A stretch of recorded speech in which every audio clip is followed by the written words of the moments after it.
नमस्कार, आप सभी का स्वागत है एनडीटीवी राजस्थान पर। मैं हूं आपके साथ शुभेंदु सिंह। सियासी खबरों में आगे बढ़ेंगे, लेकिन उससे पहले आपको एक बड़ी खबर के बारे में बताएं। बूंदी से बड़ी खबर, जहां किसानों के प्रदर्शन का मामला सामने आया। पूर्व मंत्री अशोक चांदना को हिरासत में लिया गया है और अशोक चांदना को जीप में बिठाकर कोतवाली पहुंचाया गया। हिरासत में लेने के दौरान पुलिस से समर्थक भिड़ गए और समर्थकों ने कार्रवाई का विरोध किया है। अशोक चांदना ने कार्रवाई को अलोकतांत्रिक बताया है। किसानों के प्रदर्शन का मामला है जिसमें अशोक चांदना ने कार्रवाई को अलोकतांत्रिक बताया। तस्वीरें सामने आई हैं। आपको बता दें, पूर्व मंत्री को हिरासत में लिया गया है और जीप में बैठाकर कोतवाली पहुंचाया गया। वहीं इस दौरान क्योंकि जिस तरीके से किसानों का प्रदर्शन चल रहा था, इस मामले को लेकर के अशोक चांदना भी पहुंचे। पूर्व मंत्री अशोक चांदना को इस दौरान हिरासत में ले लिया गया है। तस्वीरें आप देख रहे हैं। समर्थकों ने कार्रवाई का विरोध किया है और इस कार्रवाई को अलोकतांत्रिक बताया गया है। तो ये आप देखिए, एक तरफ पुलिस जाब्ता था, दूसरी तरफ किसान थे और इस दौरान पूर्व मंत्री अशोक चांदना को हिरासत में ले लिया जाता है। अशोक चांदना को जीप में बिठा करके जो है कोतवाली पहुंचाया गया और इसी को लेकर के अब जो समर्थक हैं अशोक चांदना के, वो इस दौरान विरोध करते हुए दिखाई दे रहे हैं। ये एक्सक्लूसिव तस्वीरें आप देख रहे हैं। पुलिस का जाब्ता एक तरफ आप देखेंगे, बैरिकेड लगे हुए हैं, दूसरी तरफ लोग भी हैं। अशोक चांदना को हिरासत में लिया गया है। पूर्व मंत्री अशोक चांदना, जिनको हिरासत में लिया गया है, जीप में बिठा करके उनको कोतवाली पहुंचाया गया। ये आप तस्वीरें देख रहे हैं। वहां पर काफी संख्या में जो लोग हैं वो इकट्ठा हुए थे। दूसरी तरफ पुलिस भी थी, समझाइश की जा रही थी, लेकिन इस दौरान अशोक चांदना को हिरासत में लिया गया।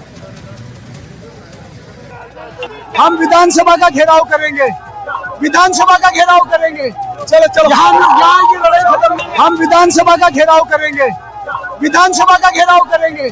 चलो चलो, यहाँ की लड़ाई खत्म नहीं होगी। माननीय विधायक अशोक चांदना जी, माननीय विधायक खेल प्रेमी जी द्वारा जो है वो स्मार्ट मीटर को लेकर जो है ये एक आजाद पार्क में सभा रखी गई थी और उसके बाद में जो है वो अहिंसा सर्किल से उनके द्वारा जो है वो कलेक्ट्रेट की ओर जो है वो जाने की बात कही गई थी। हमने जो है वो विधिवत जो भी कानून रूप से कानून व्यवस्था जो है उचित संचालित करने के लिए जो भी चीजें जरूरी थी, हमने फिक्स पॉइंट लगाए, यहाँ पे जाब्ता डिप्लॉय किया और पुलिस के द्वारा जो है वो मिनिमम रेजिस्टेंस के द्वारा जो भी चीजें उसको हमने संचालित किया। इस खबर पर ज्यादा जानकारी के साथ हमारे संवाददाता सलीम अली जुड़ गए हैं। सलीम, पूर्व मंत्री अशोक चांदना को हिरासत में लिया गया, प्रदर्शन वहां पर चल रहा था, आखिर अभी तक कुछ वजह साफ हो रही है, हिरासत में क्यों लिया गया? देखिए, मैं आपको बता दूं, किसानों का मुद्दा हमेशा कांग्रेस बुनाती हुई आई है। ऐसा ही मामला बूंदी में था। लंबे समय से उनकी मांगों को लेकर चांदना चेतावनी दे रहे थे प्रशासन को। उसी अनुरूप जो है वो बूंदी कलेक्ट्रेट में प्रदर्शन करने के लिए पहुंचे थे। प्रशासन ने भीड़ तंत्र को देखते हुए कलेक्ट्रेट के पास ही अहिंसा सर्किल पर इन सभी कार्यकर्ताओं को रोक लिया था। चांदना धरने पर बैठ गए। प्रशासनिक अधिकारी जो है उनसे बातचीत करने के लिए पहुंचे थे, लेकिन बातचीत में जो है उनकी मांगे लिखित में समझौता के रूप में प्रशासन द्वारा नहीं दी गई। इसके चलते कांग्रेस जो कार्यकर्ता है और चांदना के साथ प्रदर्शन करने के लिए बैरिकेड की तरफ बढ़े। यहाँ पर जमकर धक्का मुक्की हुई। प्रशासन ने जो है वाटर कैनन चलाकर चांदना को खदेड़ा। प्रशासन का साफ तौर से कहना था कि प्रदर्शनकारियों को किसी भी कंडीशन में जो है कलेक्ट्रेट की तरफ बढ़ने नहीं दिया जाएगा, लेकिन चांदना जो है अपने समर्थकों के साथ जो है कई बार बैरिकेड्स की तरफ गए। पुलिस ने लाठी फटकारी, वाटर कैनन का प्रयोग किया। लगातार जो है करीब 40 से 45 मिनट तक यही ऐसा ही दौर जो है कलेक्ट्रेट के पास चलता रहा। तनाव की स्थिति पैदा रही। आखिरकार जो है प्रशासन ने भारी पुलिस जाब्ता के साथ जो है चांदना को हिरासत में लिया है और दूर कहीं जाकर उन्हें अभी हिरासत में रख रखा है और कई कार्यकर्ताओं को भी जो है हिरासत में लिया गया है। प्रशासन का कहना है कि किसी प्रकार से भी जो है कांग्रेस कार्यकर्ता हो या कोई भी हो, कानून को हाथ में लेने दिया जाएगा। विधिवत तरीके से जो भी कानूनी कार्रवाई होती है वो की जाएगी। फिलहाल जो है मौके से चांदना को जैसे हिरासत में लिया, उसके बाद जो मौके पर शांति व्यवस्था कायम है। प्रशासन ने जो है रास्ता बहाल करवा दिया है। वाटर कैनन जो है साइड में करवा दी गई है। जी, अशोक चांदना और उनके समर्थकों की तरफ से बार बार ये कहा जा रहा है कि ये कार्रवाई जो है वो अलोकतांत्रिक है। इसके बाद उनका क्या कहना है, मतलब इसको लेकर के रणनीति क्या है? आगे एक बार फिर से वो धरना देंगे, विरोध करेंगे, क्या करेंगे? देखिए, बिल्कुल चांदना को जिस प्रकार से जो है कोतवाली थाना पुलिस की जीप में हिरासत में ले जाया जा रहा था, तब एनडीटीवी ने उनसे बातचीत की। एनडीटीवी से साफ तौर से कहा कि बूंदी जिला मुख्यालय पर प्रदर्शन करने के लिए पहुंचे थे, अलोकतांत्रिक तरीके से हमें रोका गया, हमें आगे नहीं बढ़ने दिया गया, हमारे पास पुलिस का प्रयोग किया गया। तो हम आने वाले दिनों में जो है राजस्थान में विधानसभा की तरफ कूच करेंगे और बड़ा जंगी प्रदर्शन करके सरकार को चिताने का काम करेंगे। तो साफ तौर से चांदना को जो है हिरासत में लिया गया और बूंदी से उन्होंने विधानसभा का घेराव करने की जो है चेतावनी सरकार को दे डाली है। अभी क्योंकि आप बता भी रहे हैं कि वहां से फिलहाल रास्ता तो खाली करा लिया गया, लेकिन अभी भी क्या वहां पर चांदना के समर्थक या किसान समर्थित लोग वहां पर डटे हुए हैं क्या?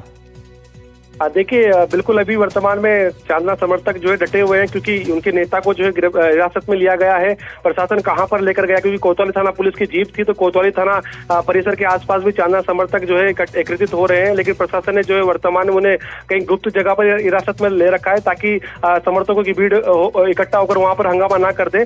प्रशासन के व्यक्ति लगातार जो है उनसे वार्ता कर रहे हैं, क्योंकि अब हिरासत नेतृत्व करता ही जो है हिरासत में ले लिया गया है। तो ऐसे में जो प्रदर्शन है वो कहने के शांतिपूर्वक होता जा रहा है। कार्यकर्ता जो है अब कह सकते हैं कि ठंडे के बस्ते में चले गए हैं। जी अच्छा, एक चीज और थोड़ा सा बताइए सलीम, अगर चांदना वहां से निकलते हैं या वापस हिरासत से अगर वापस आते हैं तो क्या वापस से बूंदी के इसी स्थल पर पहुंचेंगे, ऐसी भी कोई जानकारी है क्या?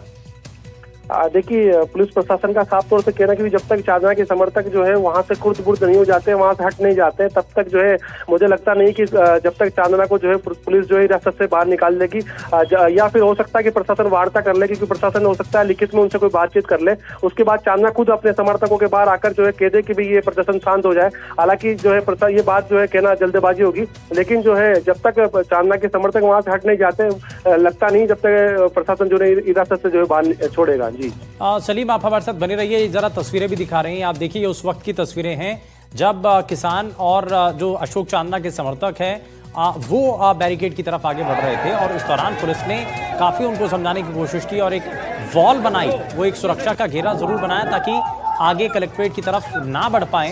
हालांकि बैरिकेडिंग भी की गई थी, लेकिन जब उसके बावजूद भी लगातार अशोक चांदना और उनके समर्थक लगातार बैरिकेड की तरफ आगे बढ़ते रहे नजर आए, तो उसके बाद उनको आगे कार्रवाई करनी पड़ी। पुलिस ने वाटर कैनन का इस्तेमाल किया और उसके बाद जो है वहां से कुछ लोगों को हिरासत में लिया गया है, जिसमें पूर्व मंत्री अशोक चांदना और उनके समर्थकों को हिरासत में ले लिया गया, जिसकी तस्वीरें लगातार आप देख पा रहे हैं। सलीम अली हमारे संवाददाता लगातार बने हुए हैं। सलीम, ये उस वक्त की तस्वीरें काफी धक्का मुक्की भी हुई और वहां पर पुलिस ने पहले समझा करके उनको पीछे रहने के निर्देश दिए गए थे, लेकिन उसके बावजूद भी जब वो आगे बढ़े तब वहां पर हल्का बल प्रयोग करना पड़ा और वहां उसके बाद फिर हिरासत में लिया गया।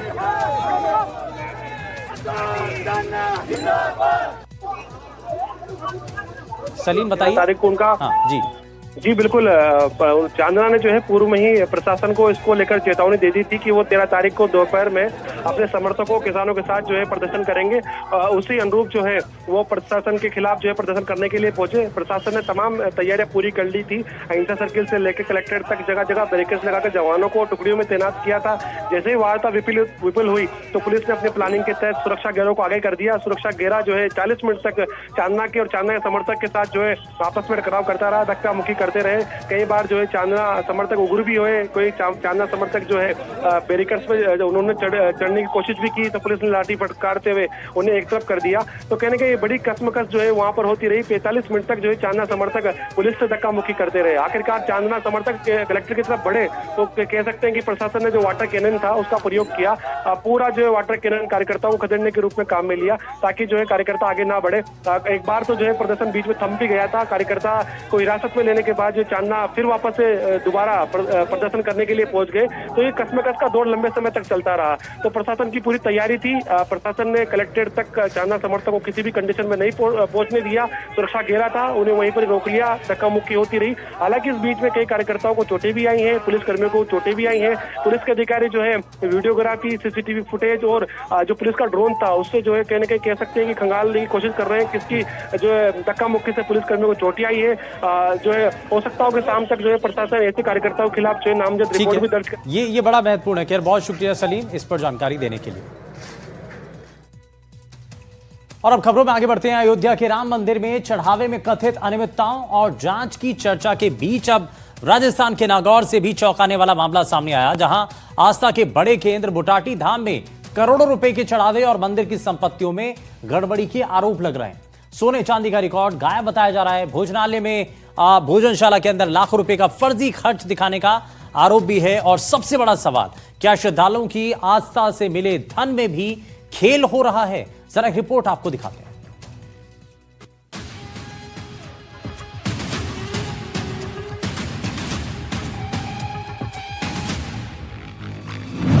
राजस्थान में भी मंदिर दान घोटाला। बुटाटी धाम में करोड़ों का चढ़ावा चोरी। 22 करोड़ का गबन सोने चांदी, रिकॉर्ड गायब। भामाशाहों ने जो बनवाया समिति खर्च में जोड़ा। राम के बाद अब बुटाटी धाम में दान पर डाका। श्रद्धा के धन पर सेंध, कौन है जिम्मेदार? अयोध्या के राम मंदिर में चढ़ावा चोरी की जांच के बीच अब राजस्थान के एक मंदिर में करोड़ों रुपए के गबन का खुलासा हुआ। आस्था का बड़ा धाम है, हजारों श्रद्धालुओं की आस्था का केंद्र है, लेकिन अब सवालों के घेरे में बुटाटी धाम का हिसाब किताब। कथित चोरी का खुलासा डेगाना एसडीएम की जांच रिपोर्ट से हुआ। जांच कमेटी की रिपोर्ट के मुताबिक चढ़ावे में आए सोने और चांदी के रिकॉर्ड गायब मिले। भोजनशाला में लाखों रुपए का फर्जी खर्च दिखाया गया। रसोई में 1 करोड़ रुपए से अधिक हिसाब गायब है। प्रशासन की ओर से गठित 13 सदस्यीय जांच समिति ने किया खुलासा। साल 2023-24 और 2024-25 की जांच हुई। रिपोर्ट में करीब 22 करोड़ रुपए का कथित गबन, साथ ही वित्तीय अनियमितताओं के प्रमाण मिले। समिति अध्यक्ष को कई बार नोटिस देकर स्पष्टीकरण और दस्तावेज मांगे गए, लेकिन संतोषजनक जवाब नहीं मिलने पर जांच दल ने श्रद्धालुओं के चढ़ावे, न्यास की संपत्ति और दान राशि के दुरुपयोग की पुष्टि की है। ये एक षड्यंत्र रच के सोची समझी साजिश के तहत मंदिर को बदनाम करने का षड्यंत्र रचा गया और उसके तहत ये आरोप लगाए गए और इससे श्रद्धालुओं को कहीं ना कहीं ठेस अवश्य लगी है। तो मैं चाहता हूं कि माननीय कलेक्टर महोदय एक पुनः कोई जांच कमेटी गठित करे, चाहे तो वो सीबीआई से करा दे, हाईकोर्ट के दिशा निर्देश में करा दे, उच्च स्तरीय करा दे।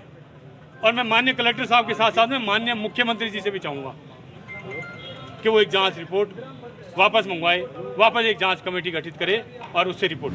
जो ट्रस्ट है उनके तरफ से भी एक ज्ञापन दिया गया है, जिसमें ट्रस्ट का ये कहना है कि जो जांच की गई है उसके ऊपर या उसके अगेंस्ट किसी और उच्च अधिकारी से जांच करवाई जाए। हालांकि वो ज्ञापन उन्होंने अभी कुछ समय पूर्व दिया है, उसको स्टडी करेंगे और फाइनली जो भी नियम अनुसार और लीगली साउंड होगा वो कार्रवाई इस प्रकरण के अंदर जिला प्रशासन द्वारा की जाएगी। बुटाटी धाम में कहां और कैसे हुआ घोटाला? 2 करोड़ 60 लाख के जेवर का रिकॉर्ड नहीं मिला। ग्राम विकास में 1 करोड़ 28 लाख का खेल, 82,41,000 के सीसीटीवी का खर्च, दान पेटी और खातों में लाखों का अंतर, रसोई में 49,49,000 का फर्जी खर्च, गौशाला में भी अनियमितता।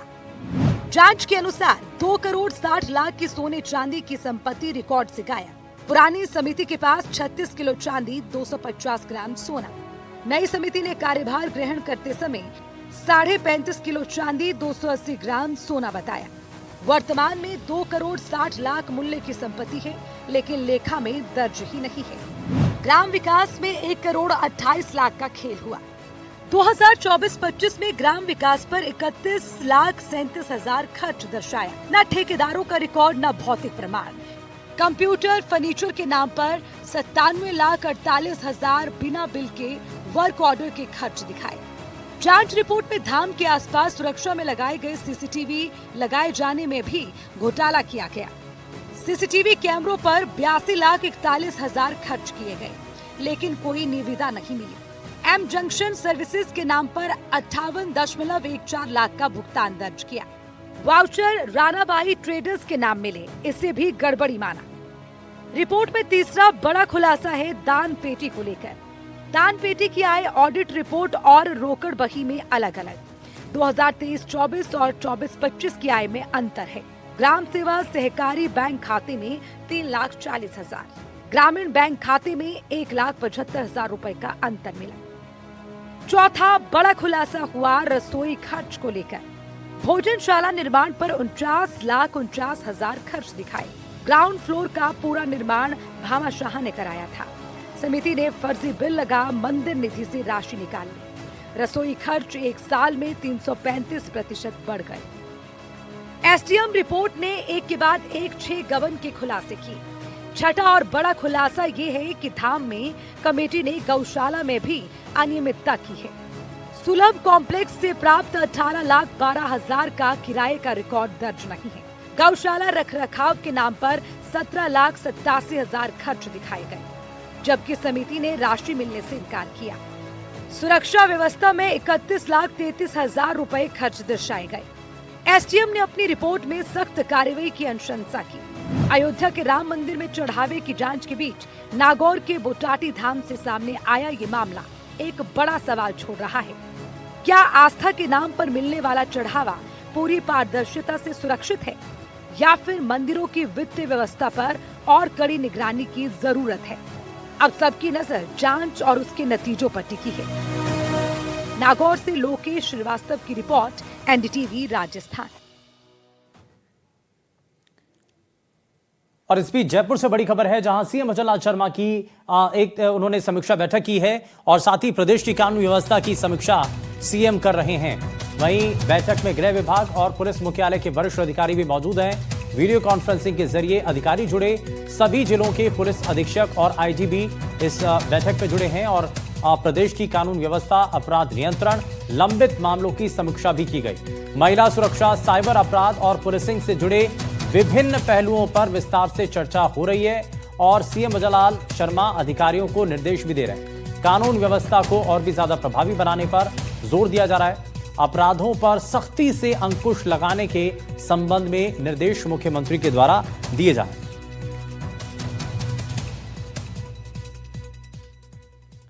वहीं राजस्थान में ट्रांसपोर्ट व्यवस्था पर ब्रेक लग चुका है। लोकेशन ट्रैकिंग सिस्टम को लेकर ट्रांसपोर्टर्स और सरकार के बीच विवाद इतना ज्यादा बढ़ा कि करीब 10,000 ट्रकों के पहिए थम गए।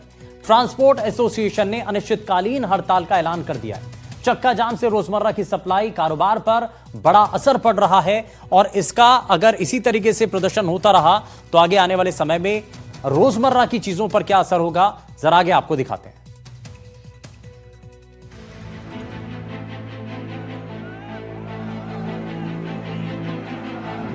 ट्रांसपोर्टरों की अनिश्चितकालीन हड़ताल, थम गए 10,000 ट्रकों के पहिए। वीएलटीडी परमिट और ई डिटेक्शन का विरोध। राजस्थान की सड़कों पर दौड़ते ट्रकों के पहिए अब थम गए हैं। लोकेशन ट्रैकिंग सिस्टम के विरोध में ट्रांसपोर्टरों ने मोर्चा खोल दिया है। प्रदेश भर के ट्रक ट्रांसपोर्टर संगठन अनिश्चितकालीन हड़ताल पर उतर आए हैं। हमारी कई मांगे हैं, कम से कम 15 मांग है। राजस्थान सरकार से प्रमुख मांग वीएलटीडी, ई डिटेक्शन चालान, फिटनेस सेंटर और राजस्थान ट्रक ट्रांसपोर्ट को इंडस्ट्रीज का दर्जे की प्रमुख मांगे हैं। इसके बाद राजस्थान सरकार ने हमारी कोई सुनाई नहीं करी है। आगे जब हमारी सरकार अगर ये मांगे नहीं मानती, जो 15 मांगे हैं, तो अनिश्चित काल तक ये हड़ताल हमारी जारी रहेगी। सरकार को ये मांगे दिखाना चाहता हूँ, हमारी मांगों पे विचार करें। हम वार्ता के लिए तैयार हैं, वार्ता के लिए हम तैयार हैं, लेकिन सकारात्मक वार्ता होनी चाहिए और सकारात्मक ये हुई हमारी मांगे मान ली जाएंगी तो हम अपील करेंगे सभी जिलाध्यक्षों से और जल्द से जल्द हम समाधान निकाल करके हड़ताल तोड़ देंगे। बट हमारी मांगे सकारात्मक है, वो मांगी जाए पहले। ट्रक ट्रांसपोर्टर संघर्ष समिति ने 5 प्रमुख मुद्दों को लेकर चक्का जाम शुरू किया। इसमें वीएलटीडी की उपलब्धता, परमिट व्यवस्था में दिक्कत, ई डिटेक्शन चालान, फिटनेस सेंटर खोले जाएं, टैक्स से बढ़ रही परेशानी। वीएलटीडी यानी कि व्हीकल लोकेशन ट्रैकिंग डिवाइस में महंगी डिवाइस भी विवाद का मेन कारण है। महंगी डिवाइस भी विवाद का कारण। डिवाइस लगाने में कंपनियों की मनमानी, कुछ कंपनियों को अधिकृत किया गया। करीब 30,000 रुपए तक वसूली हो रही है। अन्य राज्यों में करीब 3,000 रुपए में उपलब्ध। एसओपी तत्काल जारी करने की मांग। ट्रांसपोर्टरों का कहना है कि नई व्यवस्था से संचालन प्रभावित होगा और अतिरिक्त आर्थिक बोझ बढ़ेगा। इसी के विरोध में चक्का जाम का ऐलान किया गया। लोग कितनी दिक्कत में है, ट्रांसपोर्ट यूनियन के साथ हर जगह इन्होंने कहीं ना कहीं कांटे में चढ़ा रखे हैं, ना हमारी सुनवाई होती है। और आज भी हमारे अध्यक्ष श्री सतीश जैन जी, उनको सेकंड आरटीओ ने बुलाया कि वो किसी मुलाकात कराएंगे और वहां क्या आश्वासन देते हैं। जब तक हम आश्वासन से नहीं मानेंगे, इस बार हमें तो एक रास्ता बताओ कि आप ये सब वीएलटीडी, परमिट, फिटनेस, ये हमारी मांगे आप मानो, जो हमें ट्रांसपोर्टरों को रिलीफ मिले। अगर ये नहीं हुई तो ट्रांसपोर्टर ये जंग चालू रहेगी। ये जो हमने चक्का जाम की हड़ताल करी है, ये हमने आखिर में तंग आकर के करी है। हम ट्रांसपोर्टर्स पिछले बहुत समय से, पिछले कई महीनों से हम जो है परेशान हो रहे हैं। हमारे परमिट जारी नहीं हो रहे, हमारी गाड़ियों की फिटनेस नहीं हो रही, ऊपर से वीएलटीडी का जो हमारे ऊपर जो है ये जबरदस्ती थोपा जा रहा है। इसकी जो कॉस्ट है वो भी यूनिफॉर्म नहीं रखी गई है। यहाँ स्टेट में अलग है, दूसरे स्टेट में, तो एक यूनिफॉर्म कॉस्ट होनी चाहिए। हम इसको करने के लिए तैयार हैं, लेकिन ये इमीडिएट इस पे एक्शन होना चाहिए। हड़ताल का असर अब बाजार पर भी दिखाई देने की आशंका। ट्रांसपोर्टरों की अनिश्चितकालीन हड़ताल, ट्रक नहीं चले तो फल सब्जियों पर संकट, सीमेंट, स्टील, दवाइयों पर सप्लाई पर असर, रोजमर्रा के सामान की सप्लाई प्रभावित हो सकती है। उद्योग व्यापार जगत भी इस गतिरोध पर नजर बनाए हुए है। सड़क पर खड़े ट्रक सिर्फ वाहन नहीं बल्कि अर्थव्यवस्था की रफ्तार है, इसलिए ये गतिरोध जितनी जल्द खत्म होगा उतनी जल्द बाजार, उद्योग और आम लोगों की जिंदगी भी सामान्य रफ्तार पकड़ सकेगी। Bureau report, NDTV, Rajasthan. और जयपुर से बड़ी खबर, जहां प्रसूताओं की मौत का मामला है, जिसमें प्रसूताओं की मौत पर हुई हाई लेवल बैठक। चिकित्सा मंत्री गजेंद्र सिंह खीवसर ने यह हाई लेवल बैठक ली है। बैठक के बाद मंत्री खीवसर का बयान भी सामने आया। उन्होंने कहा कि हर केस को अलग अलग तरीके से देखा जाए, हर केस का पूरा ब्यौरा सरकार के पास मौजूद है। मौतों को एक साथ जोड़कर नहीं देखा जाना चाहिए। सरकार एसओपी पर विशेष ध्यान देगी और भीलवाड़ा, बांसवाड़ा जाकर के स्थिति को देखा जाएगा और क्या कारण रहे हैं ये भी लगातार जानने की कोशिश की जा रही है। तो इस दौरान एक बैठक हुई। बैठक के बाद चिकित्सा मंत्री का ये स्टेटमेंट सामने आया है। उन्होंने कहा है कि भीलवाड़ा और बांसवाड़ा जाकर के भी देखेंगे कि स्थितियां वहां क्या है, लेकिन प्रसूताओं की मौत से जुड़ा मामला है जिस पर हाई लेवल बैठक हुई है और इसमें अधिकारियों के साथ मंत्री गजेंद्र सिंह खीवसर ने ये बैठक की और बैठक के बाद मंत्री का स्टेटमेंट भी इस दौरान सामने आया।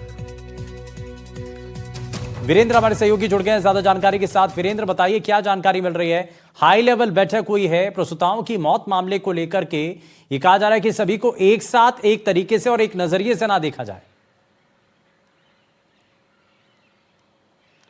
बिल्कुल, देखिए शुभेंदु, आपको बताना चाहूँगा कि राजस्थान स्वास्थ्य विभाग के जो तमाम जो आला अधिकारी हैं, मंत्री हैं और इसके अलावा जो कह सकते हैं पूरे प्रदेश के अंदर जितने भी मेडिकल कॉलेज के जो प्रिंसिपल हैं, उन प्रिंसिपल्स और सीएमएचओ के साथ जो है हाई लेवल की आज बैठक आयोजित हुई। और उस बैठक का मुख्य उद्देश्य यही था कि राजस्थान के अंदर जिस तरीके से अलग अलग संभाग के अंदर, अलग अलग इलाकों के अंदर जिस तरीके से प्रसूताओं की मौत हो रही है, उनके पीछे का कारण क्या है, और उसी को लेकर जो है ये हाई लेवल बैठक है, ये बुलाई गई। और इस बैठक के अंदर कई अहम बिंदुओं को लेकर चर्चा की गई। अगर बात करूं यहाँ पर, आप देखिए कि जिस तरीके से यहाँ पर अगर मैं बिंदुओं की बात करूं तो यहाँ पर एक बात तो साफ है कि जिस तरीके से लगातार स्वास्थ्य विभाग के आला अधिकारी हैं, गायनों के जो डॉक्टर्स हैं, वो लगातार दावा ये कर रहे हैं कि इन सभी जगह पे जहाँ जहाँ पर कैजुअल्टीज़ हुई है, जहाँ जहाँ पर जिन प्रसूताओं की तबीयत बिगड़ी है, उन सभी के अंदर जो है अलग अलग जो कह सकते हैं कि मामले वो है, प्रकरण है, वो देखने को मिले हैं।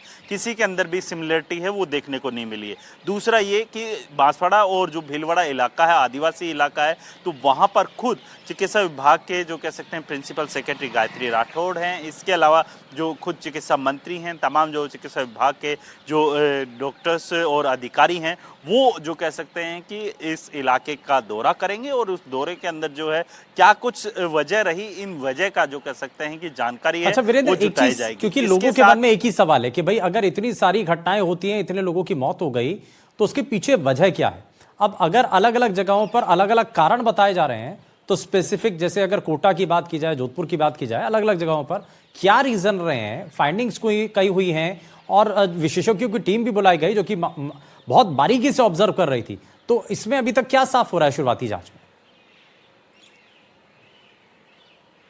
देखिए, आप शुभेंदु देखेंगे, चाहे जितने भी सरकारी अस्पताल होते हैं उनके अंदर छोटी छोटी कड़ियाँ होती हैं जिनको कोई भी डॉक्टर या फिर अधिकारी होता है वो दरकिनार कर देता है, और वो कड़ियाँ जो कह सकते हैं कि जानलेवा साबित होती है। इसके अंदर आप देखिए कि जितने भी प्रसूताएं हैं उनकी अगर मौत के पीछे की अगर वजह आप देखेंगे तो इसमें जो है आप देखेंगे कि उनकी बीपी है, किडनी के ऊपर इम्पैक्ट है, इसके अलावा आयरन जो कमी होती है उसकी मुख्य वजह है वो यहाँ पर बताई गई है। और उसी के चलते आप देखिए कि जो जिनकी जिम्मेदारी होती है, क्योंकि जिन गर्भवती महिलाओं की जो पूरी जो हेल्थ ट्रैक करने की जिम्मेदारी होती है, वो खुद अपनी मांगों को लेकर जो हड़ताल पे बैठी हुई थी, और वो खुद जो कह सकते जब एनडीटीवी से उन्होंने बातचीत की तो उनका साफ तौर पे यही कहना था कि जिन पशुताओं की मौत हुई है उनकी सारी जो कह सकते हैं कि ग्रामीण इलाकों के अंदर ट्रैकिंग का काम है उन्हीं आशा सहयोगियों के द्वारा किया जाता है। और जब उनके पास पूरी डिटेल रहती है तो कहीं ना कहीं जो कह सकते हैं चिकित्सा विभाग ने भी ये चीज़ जरूर मानी है कि जो उनकी